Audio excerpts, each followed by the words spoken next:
नमस्कार दोस्तों, पीएलटिक्स में आपका बहुत बहुत स्वागत है। दोस्तों आज के इस क्लास में यूपी+C टेक्निकल असिस्टेंट 2024 के लिए एग्रीकल्चर के क्वेश्चंस की क्लास को लेकर आया हूं और इस क्लास के अंतर्गत हम लोग एग्रीकल्चर के महत्वपूर्ण क्वेश्चंस को सॉल्व करेंगे जो कि आपकी परीक्षा के दृष्टिकोण से बहुत ही महत्वपूर्ण साबित होंगे।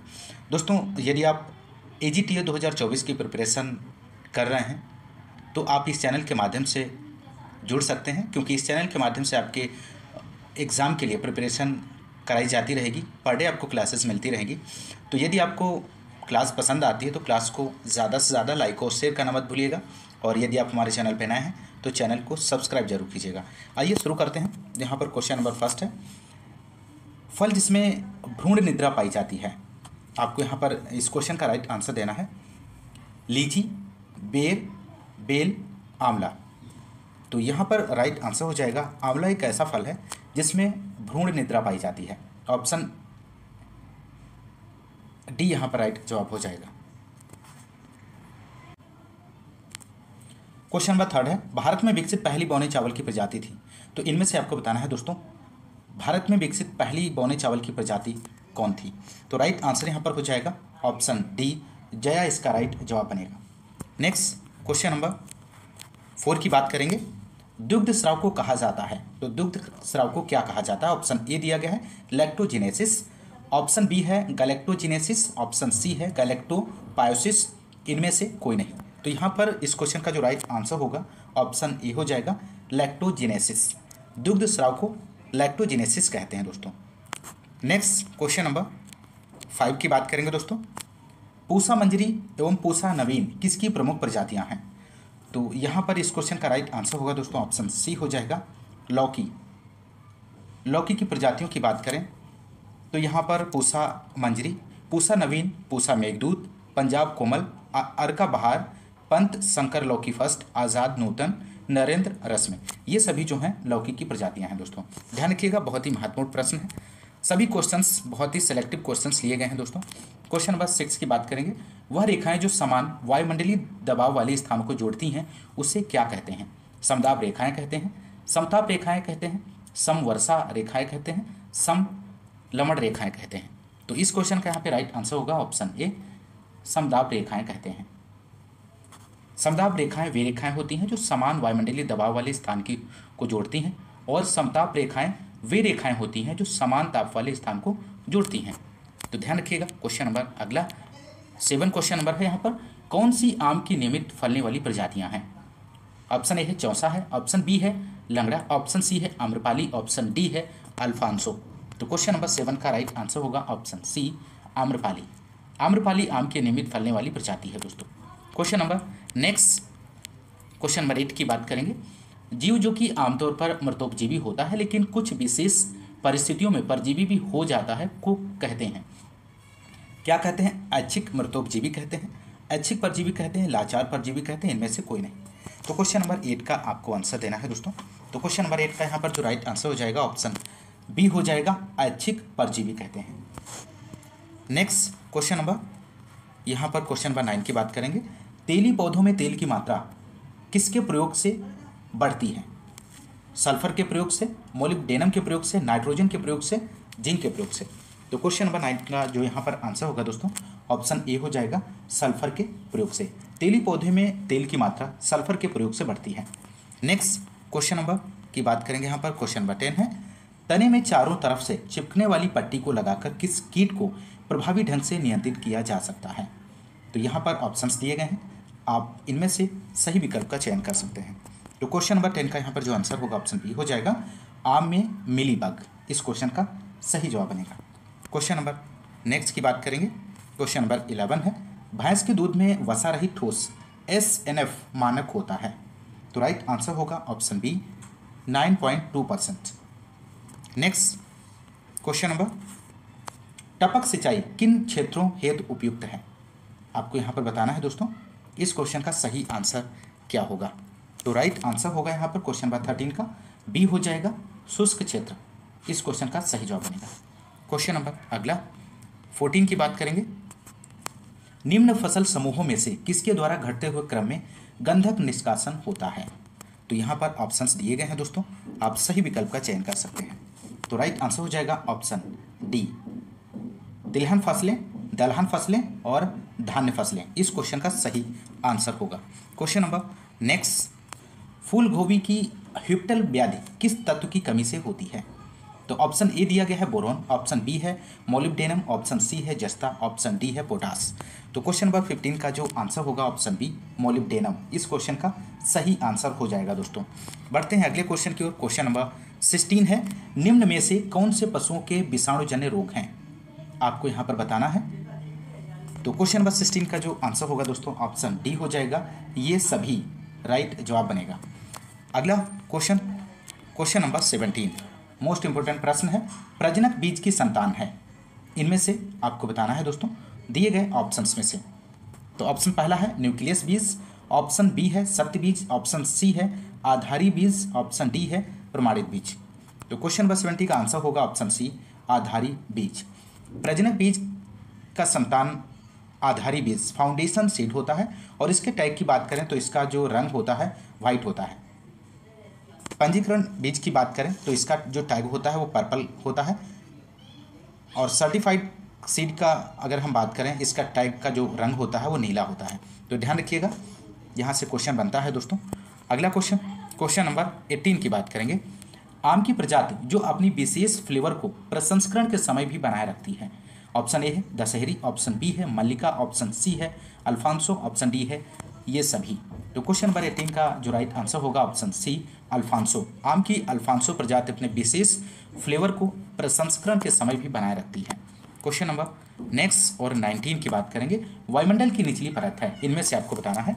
तो यहाँ पर राइट आंसर हो जाएगा वायुमंडल की निचली परत जो है ऑप्शन ए हो जाएगा क्षोभ मंडल, ट्रोपोस्फेयर, ध्यान रखिएगा। क्वेश्चन नंबर नेक्स्ट 21 है यहाँ पर, इनमें से कौन सा एक जैव कीटनाशी नहीं है? दिए गए ऑप्शंस में से आपको बताना है। तो 21 का राइट आंसर हो जाएगा कार्बेरेल, ऑप्शन डी सही जवाब बनेगा दोस्तों। नेक्स्ट क्वेश्चन नंबर अगला है, निम्नलिखित में से कौन सा एक पौधे से निकला हुआ पेस्टिसाइड नहीं है? तो आपको यहाँ पर इस क्वेश्चन का राइट आंसर देना है दोस्तों। तो राइट आंसर यहाँ पर बनेगा ऑप्शन सी एल्ड्रिन, ध्यान रखिएगा एल्ड्रिन एक पौधे से निकाला हुआ पेस्टिसाइड नहीं है। महत्वपूर्ण प्रश्न है दोस्तों।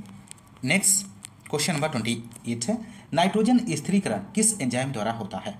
नाइट्रेट रिडक्टेज के द्वारा, नाइट्राइड रिडक्टेज के द्वारा, नाइट्रोजिनेज के द्वारा, इनमें से कोई नहीं। तो क्वेश्चन नंबर 28 का आंसर आपको देना है दोस्तों। इसका सही आंसर क्या बनेगा? तो राइट आंसर जो हो जाएगा ऑप्शन सी नाइट्रोजिनेज, इसका सही जवाब बनेगा। क्वेश्चन नंबर नेक्स्ट, टमाटर का लाल रंग किसकी उपस्थिति के कारण होता है? तो यहाँ पर क्वेश्चन नंबर 30 का जो राइट आंसर हो जाएगा लाइकोपीन, ध्यान रखिएगा। नेक्स्ट क्वेश्चन नंबर 32 की बात करेंगे। यहाँ पर कैल्शियम, मैग्नीशियम और सल्फर को पुकारते हैं किस नाम से? बृहद पोषक तत्व, द्वितीयक पोषक तत्व, सूक्ष्म पोषक तत्व, प्राथमिक पोषक तत्व। तो क्वेश्चन नंबर 32 का यहाँ पर जो आंसर होगा दोस्तों ऑप्शन बी हो जाएगा द्वितीयक पोषक तत्व, इसका सही जवाब बनेगा दोस्तों। क्वेश्चन नंबर नेक्स्ट है, प्रथम कृषि विज्ञान केंद्र की स्थापना किस वर्ष में हुई थी? मोस्ट इंपोर्टेंट प्रश्न है। तो यहाँ पर इस क्वेश्चन का राइट आंसर जो हो जाएगा ऑप्शन बी 1974 में इसकी स्थापना हुई थी। तो ध्यान रखिएगा, और कहाँ हुई थी? तो पौंडीचेरी में हुई थी, ध्यान रखिएगा। क्वेश्चन नंबर नेक्स्ट है, पानी में खेती करने के तरीके को किस नाम से जाना जाता है? तो पानी में खेती करने के तरीकों को किस नाम से जाना जाता है दोस्तों? तो राइट आंसर यहाँ पे हो जाएगा ऑप्शन सी हाइड्रोपोनिक के नाम से जाना जाता है, हाइड्रोपोनिक के नाम से जाना जाता है दोस्तों। नेक्स्ट क्वेश्चन नंबर 36 की यहाँ पर हम बात करेंगे, निम्नलिखित में से कौन सा फसल और कीट पतंगों का जोड़ा सही सुमेलित नहीं है? दिए गए ऑप्शंस में से आपको सही विकल्प का चयन करना है। तो इस क्वेश्चन का यहाँ पर जो राइट आंसर हो जाएगा ऑप्शन डी हो जाएगा सूरजमुखी पेंटेड बग सुमेलित नहीं है, बाकी सभी जो है ऑप्शन सुमेलित दिए गए हैं। शुगर कैन की बात करें तो गुरदासपुर बोरर इसमें, ग्राउंड नट वाइट ग्रब लगता है और रेपसीड एफिड से सुमेलित है। क्वेश्चन नंबर नेक्स्ट, ट्राइसेम के अंतर्गत प्रशिक्षण मुख्यतः दिया जाता है युवा विद्यार्थियों को, ग्रामीण युवाओं को, युवतियों, युवा महिलाओं को, इनमें से कोई नहीं। तो यहाँ पर राइट आंसर होगा ऑप्शन बी हो जाएगा ग्रामीण युवाओं को, ध्यान रखिएगा। नेक्स्ट क्वेश्चन नंबर 38 है, ग्रामीण विकास मंत्रालय के अंतर्गत NIRD स्थित है, तो कहाँ पर स्थित है दोस्तों? तो 38 का आंसर होगा ऑप्शन सी, हैदराबाद में स्थित है।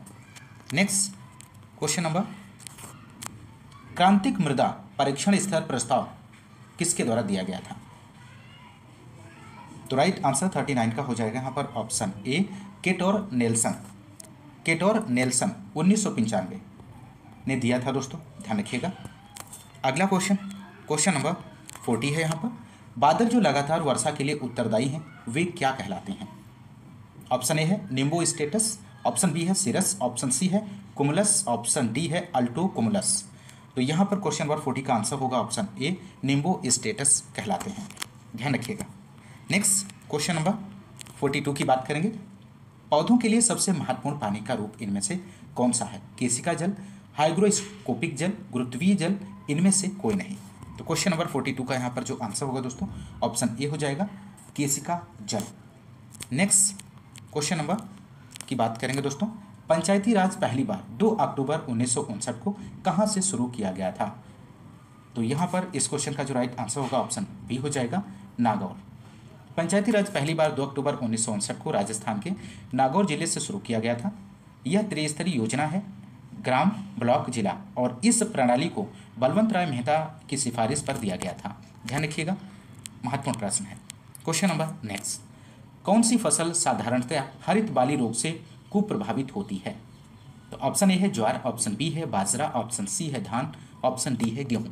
तो क्वेश्चन नंबर 44 का आपको आंसर देना है, तो राइट आंसर हो जाएगा ऑप्शन बी, बाजरा। नेक्स्ट क्वेश्चन नंबर 45, उकठा के प्रभावी नियंत्रण हेतु अरहर की सफसली खेती होनी चाहिए, किसके साथ? मूंग के साथ होनी चाहिए, उर्द के साथ होनी चाहिए, मक्का के साथ, ज्वार के साथ। तो क्वेश्चन नंबर 45 का यहाँ पर राइट जो आंसर होगा वो ज्वार के साथ। उकठा के प्रभावी नियंत्रण के लिए अरहर की सफसली खेती में ज्वार की फसल को सम्मिलित करना चाहिए, क्योंकि ज्वार की फसल में बनने वाला न्यूसिक अम्ल धुरिन उकठा को बढ़ने से रोकता है, तो ध्यान रखिएगा। क्वेश्चन नंबर नेक्स्ट है यहाँ पर, निम्न में से कौन सा फलों एवं सब्जियों को संरक्षित करने की स्थायी विधि है? तो यहाँ पर आंसर देना है दोस्तों आपको। 47 का आंसर क्या बनेगा? तो यहाँ पर राइट आंसर हो जाएगा ऑप्शन डी, नमी को बाहर निकालना, इस क्वेश्चन का सही जवाब हो जाएगा। अगला क्वेश्चन नंबर 48 है यहाँ पर, पौधों को भौम जल की उपलब्धता कितने तनाव के परास में होती है? तो यहाँ पर ऑप्शंस दिए गए हैं, आप इस क्वेश्चन का सही आंसर का चयन कर सकते हैं। तो राइट आंसर हो जाएगा ऑप्शन बी, 0.33 से 15 एटमॉस्फेयर तनाव, इस क्वेश्चन का सही जवाब हो जाएगा।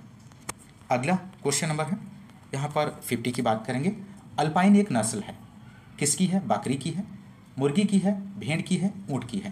तो क्वेश्चन नंबर 50 का यहाँ पर जो राइट आंसर हो जाएगा बकरी की, ऑप्शन ए सही जवाब है दोस्तों। नेक्स्ट क्वेश्चन नंबर अगला है, पूसा स्नोबॉल किस फसल की प्रजाति है? आलू की है, फूल गोभी की है, गाजर की है, मूली की है। तो पूसा स्नोबॉल आपको यहाँ पर बताना है, तो राइट आंसर होगा ऑप्शन बी हो जाएगा, फूल गोभी। फूल गोभी की यदि हम बात करें इसकी प्रजातियों की, तो पूसा स्नोबॉल हो गई, पूसा दीपाली, पूसा सिंथेटिक, और पूसा स्नोबॉल पंत सुब्रा हो जाएगा, और पूसा हाइब्रिड 2, ये जो हैं सभी फूल गोभी की प्रजातियां हैं। गाजर की प्रजातियों की बात करें तो पूसा केसर है, और मूली की बात करें तो मूली में पूसा हिमानी, पूसा चेतकी और पूसा रेशमी, ये सभी जो है मूली की प्रजातियां हैं, ध्यान रखिएगा। तो यहाँ पर इस क्वेश्चन का जो राइट आंसर होगा ऑप्शन बी हो जाएगा। बढ़ते हैं अगले क्वेश्चन की ओर। क्वेश्चन नंबर 64 है, कौन सा वानस्पतिक तेल हृदय रोगियों के लिए अच्छा है? मूंगफली का तेल, सरसों का तेल, सोयाबीन का तेल, सूरजमुखी का तेल। तो क्वेश्चन नंबर 64 का यहाँ पे जो आंसर होगा ऑप्शन डी हो जाएगा, सूरजमुखी का तेल। नेक्स्ट क्वेश्चन नंबर 65 है दोस्तों, अंकुरण का प्रकार जिसमें बीज के काटिलीडन भूमि के अंदर ही रह जाते हैं उसे क्या कहते हैं? इपीजेल कहते हैं, हाइपोजेल कहते हैं, हाइपो इपीजेल कहते हैं, इनमें से कोई नहीं। तो क्वेश्चन नंबर 65 का यहाँ पर जो आंसर होगा ऑप्शन बी हो जाएगा, उसे हाइपोजेल कहते हैं। हाइपोजेल अंकुरण का एक ऐसा प्रकार है जिसमें बीज के काटिलीडन अंकुरण के दौरान भूमि के अंदर रह जाते हैं। उदाहरण की बात करें तो मक्का में, गेहूं में, नारियल और मूंगफली, चना और मटर, इन सभी में हाइपोजेल होता है। इपीजेल की बात करें तो इपीजेल अंकुरण में बीज के काटिलीडन अंकुरण के दौरान भूमि के ऊपर आ जाते हैं, कपास और पपीता और प्याज ईपीजीएल के उदाहरण हैं, आप लोग ध्यान रखिएगा। क्वेश्चन नंबर नेक्स्ट की यदि हम बात करें तो 66 क्वेश्चन नंबर है, नहरों के आसपास वाली भूमियां निम्न में से किस प्रकार की हो जाती हैं? क्षारीय हो जाती हैं, अम्लीय हो जाती हैं, उदासीन हो जाती हैं। तो क्वेश्चन नंबर 66 का राइट आंसर हो जाएगा ऑप्शन ए, क्षारीय हो जाती हैं। नहरों के आसपास वाली भूमियां क्षारीय हो जाती हैं क्योंकि नहर के पानी का रिसाव के द्वारा सोडियम और मैग्नीशियम के लवण एकत्रित होते रहते हैं, जिससे वहां की भूमि क्षारीय हो जाती है। क्वेश्चन नंबर अगला है यहाँ पर, पौधों की वृद्धि के लिए कुल कितने पोषक तत्वों की आवश्यकता होती है? महत्वपूर्ण प्रश्न है और इस क्वेश्चन का यहाँ पे जो राइट आंसर हो जाएगा ऑप्शन बी हो जाएगा 70। ध्यान रखिएगा, पौधों की वृद्धि के लिए कुल 17 पोषक तत्वों की आवश्यकता होती है। नेक्स्ट क्वेश्चन नंबर है यहाँ पर, गेहूं प्रथम सिंचाई हेतु अति संवेदनशील अवस्था बुआई के कितने समय बाद आती है? तो क्वेश्चन नंबर 83 का आंसर आप लोग दीजिए दोस्तों। तो राइट आंसर क्या होगा यहाँ पर? ऑप्शन सी हो जाएगा 21 से 25 दिन, इस क्वेश्चन का सही जवाब बनेगा। गेहूं में प्रथम सिंचाई हेतु अति संवेदनशील अवस्था बुआई के 21 डेज बाद आती है और इस अवस्था को क्राउन रूट इनिशिएशन स्टेज कहते हैं और इसी अवस्था पर पोषक तत्व अवशोषण करने वाली जड़ें निकलती हैं। इसलिए यदि गेहूं की फसल को एक ही सिंचाई के लिए पानी उपलब्ध हो तो इसी अवस्था पर करना चाहिए। अगला क्वेश्चन नंबर 84 है यहाँ पे दोस्तों, भू परिष्करण के जनक निम्न में से कौन है? तो भू परिष्करण के जनक आपको बताना है दिए गए ऑप्शंस में से। तो राइट आंसर हो जाएगा ऑप्शन सी, भू परिष्करण के जनक जेथ्रो टूल हैं दोस्तों, और इन्हीं के द्वारा खरपतवार शब्द का सर्वप्रथम प्रयोग किया गया था, इस बात को भी ध्यान रखिएगा। क्वेश्चन नंबर नेक्स्ट, छिलका रहित जौ की प्रजाति है, इनमें से कौन सी है? मंजुला है, KK 141 है, डोलमा है, इनमें से कोई नहीं। तो राइट आंसर होगा ऑप्शन सी, डोलमा, इस क्वेश्चन का सही जवाब बनेगा दोस्तों। नेक्स्ट क्वेश्चन नंबर 86 है, अलसी को सामान्यतः जाना जाता है किस नाम से? फ्लैक्स के नाम से, अनाजों की रानी के नाम से, मिलेट के नाम से या नन ऑफ दिस, इनमें से कोई नहीं। तो क्वेश्चन नंबर 86 का राइट आंसर हो जाएगा, अलसी को सामान्यतः फ्लैक्स के नाम से जाना जाता है। बढ़ते हैं अगले क्वेश्चन की ओर। क्वेश्चन नंबर अगला है यहाँ पर 90, प्राथमिक एवं द्वितीयक मृदा कणों के विन्यास को क्या कहते हैं? तो आप लोग इस क्वेश्चन का आंसर दीजिए दोस्तों। तो राइट आंसर होगा ऑप्शन सी, मृदा संरचना कहते हैं। The arrangement of primary and secondary soil particles is known as soil structure. तो ऑप्शन सी यहाँ पर जो इस क्वेश्चन का सही आंसर हो जाएगा। सॉइल टेक्सचर की यदि हम बात करें दोस्तों, तो relative proportion of sand, silk and clay is called soil texture. तो ध्यान रखिएगा। बढ़ते हैं अगले क्वेश्चन की ओर। क्वेश्चन नंबर 91 है, निम्नलिखित में से कौन सा एक एंजाइम है? इनमें से आपको बताना है, which one of the following is enzyme. तो यहाँ पर 91 का राइट आंसर होगा ऑप्शन बी, प्रोटीन। प्रोटीन एक एंजाइम है और सभी एंजाइम प्रोटीन होते हैं, लेकिन सभी प्रोटीन एंजाइम नहीं होते हैं क्योंकि एंजाइम अमीनो एसिड से बने प्रोटीन होते हैं। अगला क्वेश्चन नंबर 93 है, बीज अधिनियम किस वर्ष में पारित किया गया था? मोस्ट इंपोर्टेंट प्रश्न है। तो यहाँ पर इस क्वेश्चन का आंसर आपको देना है। बीज अधिनियम की बात करें तो बीज अधिनियम 29 दिसंबर 1966 को पारित किया गया था और 2 अक्टूबर 1969 को लागू किया गया था। तो ऑप्शन सी यहाँ पे राइट जवाब हो जाएगा इस क्वेश्चन का। और इस क्वेश्चन में पूछा गया है कि बीज अधिनियम किस वर्ष में पारित हुआ था? तो पारित हुआ था 29 दिसंबर 1966 को और लागू किया गया था 2 अक्टूबर 1969 को। ध्यान रखिएगा। अगला क्वेश्चन नंबर 94 है, निम्नलिखित में से कौन सा दुग्ध शर्करा है इनमें से? तो राइट आंसर होगा ऑप्शन बी, लैक्टोज। आप लोग ध्यान रखिएगा, दुग्ध शर्करा को लैक्टोज कहते हैं और फल की शर्करा को क्या कहते हैं? फ्रक्टोज। लेकिन अंगूर में ग्लूकोज शर्करा पाई जाती है, गन्ने की शर्करा को सुक्रोज कहते हैं और खाद्य शर्करा को माल्टोज कहते हैं। इस बात को भी आप लोग ध्यान रखिएगा। नेक्स्ट क्वेश्चन नंबर है यहाँ पर, भारतीय राष्ट्र के पिता कहे जाते हैं, इनमें से आपको बताना है सही आंसर क्या होगा। तो यहाँ पर क्वेश्चन नंबर 95 का आंसर हो जाएगा ऑप्शन बी, केसी मेहता को भारतीय राष्ट्र के पिता कहे जाते हैं। अगला क्वेश्चन नंबर नेक्स्ट तो यहाँ पर इस क्लास में हम लोग 95 तक के क्वेश्चंस को ही सॉल्व करेंगे और आगे के क्वेश्चंस को हम लोग नेक्स्ट की क्लास में देखेंगे। दोस्तों यदि आपको क्लास पसंद आ रही है तो आप क्लास को ज़्यादा से ज़्यादा लाइक और शेयर करना मत भूलिएगा। और हाँ, यदि आप इस चैनल पर नए हैं तो चैनल को सब्सक्राइब जरूर कीजिएगा। और दोस्तों आपको इस क्लास का PDF आपको टेलीग्राम चैनल पर प्रोवाइड करा दिया जाएगा। और टेलीग्राम चैनल को ज्वाइन यदि आपने अभी तक नहीं किया है तो इसी वीडियो के डिस्क्रिप्शन में लिंक मिल जाएगा, वहाँ पर जाके आप लोग टेलीग्राम चैनल को भी ज्वाइन कर लीजिए, क्योंकि इस चैनल के माध्यम से AGTA 2024 के लिए आपको पर डे क्लासेस आपको मिलती रहेंगी। और आपको बताना चाहूँगा